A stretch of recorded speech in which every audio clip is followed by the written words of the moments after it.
আচ্ছা, যেদিন থেকে আমার কন্টেন্ট ক্রিয়েশনের জার্নি শুরু সেদিন থেকে একটা স্বপ্ন ছিল মোটামুটি একটা আইফোন হবে, যে আইফোনটা দিয়ে আমি প্রফেশনাল লেভেলে ভিডিও শ্যুট তো করতে পারবোই, তার সঙ্গে সঙ্গে একটু পারফরমেন্সও বেটার হবে আর ফ্লেক্স বা ক্যাতও মারা যাবে। এটা একটা স্ট্যাটাস সিম্বল তো নাকি? কিন্তু কিছুদিন আইফোন ব্যবহার করার পর এটা মোটামুটি আমি বুঝে গেছি আমার কন্টেন্ট ক্রিয়েশনের জার্নি এই ফোনটা ঠিকঠাকভাবে হ্যান্ডেল করতে পারবে না। আমি কয়েকদিন ধরে একটা ফোন সার্চ করছিলাম যেটাকে ভালো পারফরমেন্স তো দিতেই হবে, তার সঙ্গে সঙ্গে মাল্টিটাস্কিংয়ে একদম সেরা হতে হবে, পাশাপাশি এমন একটা ফ্ল্যাগশিপ লেভেলে ক্যামেরা থাকবে যেটাতে আমি আমার প্রফেশনাল কন্টেন্ট শ্যুট করতে পারি, আর পাশাপাশি সেটা একটা এআই পাওয়ার হাউস হবে। এতগুলো ক্রাইটেরিয়া কিন্তু আমার লাগবে বস। আর ঠিক সেই মুহূর্তেই আমার হাতে এসে পৌঁছায় স্যামসাং গ্যালাক্সি ফোল্ড 7। আর এই ফোনটা এক্সপিরিয়েন্স করার পর সত্যি কথা বলছি, আমার আইফোনকে মনে হচ্ছে আদিকালের পুরনো একটা ডাব্বা, যেখানে কোনো রকম নতুন ইনোভেশন নেই, টেকনোলজি নেই, এআই ফিচার নেই। সো ফোল্ড 7কে কিন্তু আমি এখন আমার ডেলি ড্রাইভার হিসেবে ব্যবহার করছি, আর এতদিন এক্সপিরিয়েন্স করার পর এটা আমার লাইফের একটা পার্ট হয়ে গেছে। এটা ছাড়া আমার কন্টেন্ট ক্রিয়েশনের জার্নি আটকে যাবে। সেটা কিভাবে, সমস্তটা তোমাদের সাথে আজকে শেয়ার করব। তোমরাও চাইলে এই ভিডিওটা সবার সাথে শেয়ার করে দিতে পারো, অন্তত যারা আইফোনকে এগিয়ে রাখে তাদের চোখ এবার খুলে যাবে। যাই হোক, এবার একটা একটা করে উদাহরণ তোমাদের সাথে শেয়ার করি। ধরো আমার লাইফে যা ওয়ার্কলোড, তাতে 3টে কাজ আমাকে একসাথে করতে হবে। স্টক মার্কেটের আপডেটও দেখতে হবে, একটা ইউটিউব ভিডিও দেখতে হবে, তার সঙ্গে সঙ্গে ইউটিউব স্ক্রিপ্টের তো ঝামেলা আছে। এই 3টে টাস্কে আমি স্যামসাং গ্যালাক্সি জেড ফোল্ড 7 এর ইনার ডিসপ্লেটা ওপেন করে একসাথে চালাতে পারবো।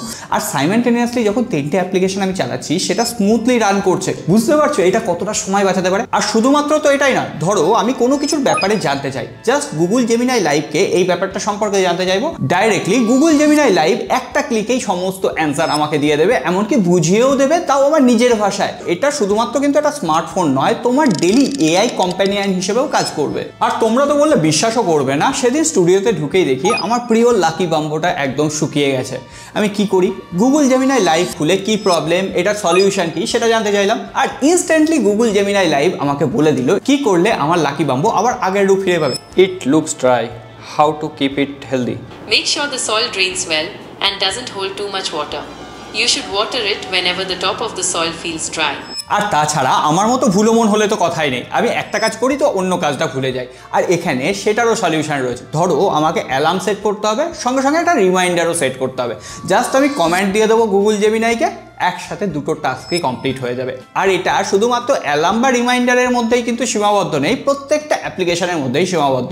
ধরো আমি একটা কুকিং রেসিপি চাইছি, সেটা সঙ্গে সঙ্গে আমি আমার মাকেও পাঠাতে চাইছি, একটা কমেন্টও ব্যাস সঙ্গে সঙ্গে সেটা সেন্ডও হয়ে যাবে। আর স্যামসাং গ্যালাক্সি জেড ফোল্ড 7 এর এই সমস্ত মারাত্মক কাণ্ড কারখানা দেখে তো আমার আইফোন সোজাসুজি কবরে ঢুকে গেছে। আর এখন তোমরা অলরেডি জেনে গেছো স্যামসাং এর গ্যালাক্সি এ যা মারাত্মক ফিচার রয়েছে না, সেগুলোর সাথে কেউ পেরে উঠবে না। ধরো এর গ্যালারিতে আমি কোনো একটা জিনিস রিমুভ করব, স্যামসাং এ এক ক্লিকে সেটা রিমুভ হয়ে যাবে, আর সেটা এতটাই পারফেক্টলি রিমুভ হবে তুমি ধরতেই পারবে না। আইফোন 15 এ তো ওইসব ফিচার নেই, কিন্তু আইফোন 16 ও এটা পারফেক্টলি করতে পারবে না, এটা আমি গ্যারেন্টি দিয়ে লিখে দিচ্ছি।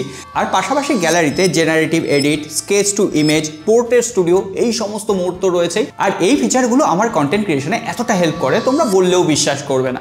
কিন্তু তার সত্ত্বেও আমি এই ফোনটাতে পার্মানেন্টলি সুইচ করতে চাইনি। একটা সন্দেহ ছিলই কি না, ফোল্ডিং স্মার্টফোন এত মোটা হবে, সেটা কি আমার জিন্সের প্যান্টের পকেটে ঢুকবে? আর ভারী তো হবেই। কিন্তু যখন আমি ফোল্ড 7 হাতে নিলাম না, আমি জাস্ট সারপ্রাইজ হয়ে গেছি। এটা আইফোন 16 প্রো ম্যাক্সের থেকেও হালকা, আর তার থেকেও পাতলা, তার উপরে আবার ফোল্ডিং স্মার্টফোন। বুঝতে পারছো, এটা মাত্র 8.9 mm থিকনেস, সুতরাং একটা নর্মাল স্মার্টফোনের মতোই ধরে নিতে পারো। এই যে আমার আইফোন 15, আর এটা হচ্ছে স্যামসাং গ্যালাক্সি জেড ফোল্ড 7। যাই হোক, এটা তো ভুলে গেলে চলবে না, এটা হচ্ছে স্যামসাং এর 7th জেনারেশনের ফোল্ডিং ফোন।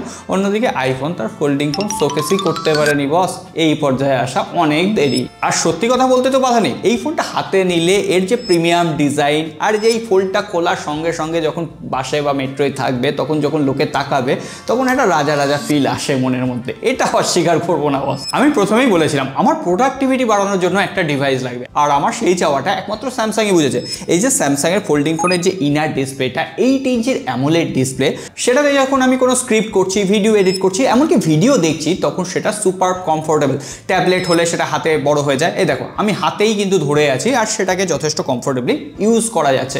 সো এই যে ফর্ম ফ্যাক্টরগুলো না, সেটা কিন্তু ফোল্ড 7 এর জন্য একটা মারাত্মক ব্যাপার হয়ে দাঁড়ায়। এছাড়াও স্যামসাং আগের জেনারেশনের থেকে অ্যাসপেক্ট রেশিওতে অনেক ইমপ্রুভ করেছে, ফলে এটাকে এখন নর্মাল স্মার্টফোনের মতো ব্যবহার করতে পারবে।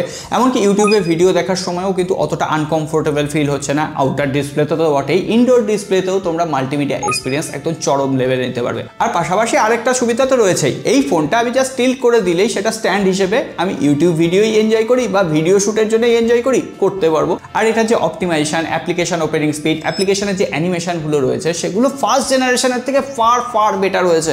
মানে স্যামসাং যে কতটা উন্নতি করা যায় সেটা একবারে দেখিয়ে দিয়েছে। কি না এই যে হিঞ্জটা রয়েছে ডিসপ্লের ভেতর, সেটা কতটা ভিজিবল হবে। এই যে আমি 1 থেকে 1.5 মাস ইউজ করছি, এতবার ফোল্ড আনফোল্ড করার পরও এর হিঞ্জ কিন্তু একেবারেই ভিজিবল নয়। আর তার সঙ্গে সঙ্গে বাইরের হিঞ্জে আর্মার অ্যালুমিনিয়াম ফ্রেম দেওয়া হয়েছে, ফলে এটা যথেষ্ট স্টাডি বস।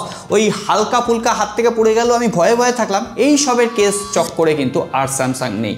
যথেষ্ট স্ট্রং বিল্ড কোয়ালিটি, সমস্ত ক্রাইটেরিয়াই তো ফুলফিল করে ফেললো। কিন্তু তাহলে ক্যামেরা, আমি প্রথমেই বলেছিলাম আমার প্রফেশনাল শ্যুটের জন্য ক্যামেরা লাগবে। 200 মেগাপিক্সেলের একটা প্রাইমারি ক্যামেরা দেওয়া হয়েছে, তার সঙ্গে সঙ্গে 12 মেগাপিক্সেলের আল্ট্রা ওয়াইড ক্যামেরা এবং 10 মেগাপিক্সেলের টেলিফটো ক্যামেরা। আর এই যে ভিডিও শ্যুটের কথা বলছিলাম, এখানে 8K পর্যন্ত ভিডিও শ্যুট করা যায়, সেটা তো এনাফ বটেই। 4K 60 FPS এ তোমরা অবভিয়াসলি ভালো প্রফেশনাল মোডে ভিডিও করতে পারবে।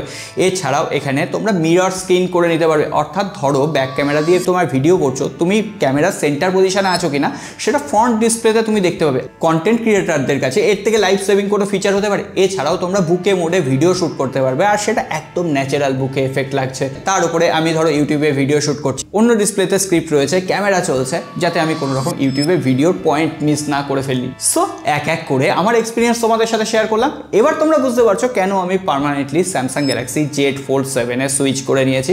আর এই আইফোন 15, আইফোন 16, 17 এরা যে কবে এই ফোল্ড 7 এর মতো অপটিমাইজেশন, ক্যামেরা বা এর যে ফোল্ডিং ডিজাইনটা, এই ধরনের ইনোভেশন আনবে সেটা আর আমি জানি না। তো এই ব্যাপারে তোমাদের ফিডব্যাক কি অবশ্যই কমেন্ট বক্সে লিখে জানাও। আর তোমরা হলে কাকে চুজ করতে, স্যামসাং নাকি আইফোন, সেটাও জানাতে ভুলো না। সকলে ভালো থেকো, সুস্থ থেকো, আর হ্যাঁ, সাবস্ক্রাইব করে লাইক বাটনটা প্রেস করে রেখো বস, যাতে এই ধরনের ভিডিও সবার আগে নোটিফিকেশন তোমরা পেয়ে যাও। দেখা হবে আগামী পর্বে।